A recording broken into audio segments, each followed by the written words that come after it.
শুভ দুপুর। দুপুরের রান্না তো শেষ, চলেন দেখাই আজকে কি রান্না করলাম। এখানে আছে লাউ ডাল, যেটা আমি মুসুর ডাল দিয়ে রান্না করেছি।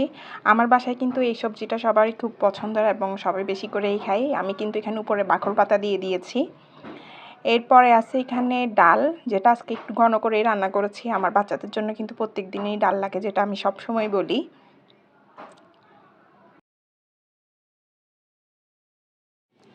এখানে রান্না করেছি কচুর ফুল, যেটা কিন্তু খুবই লোভনীয় একটা খাবার, যেটা সবাই মজা করে রান্নাও করতে পারে না। অনেকে কিন্তু কচুর ফুল বা পোপা অনেকভাবে রান্না করে, আমি ঘুটনি দিয়ে ঘুটে তারপর রান্না করি। এটা কিন্তু অনেক একটি মজার খাবার। এরপরে আছে এখানে মুরগির মাংস, যেটা বাসায় প্রায় প্রত্যেক দিনই রাখা হয় মাছের সাথে। এরপরে এখানে আছে গরম ভাত। এই আর কি আজকে আমার রান্না বান্না।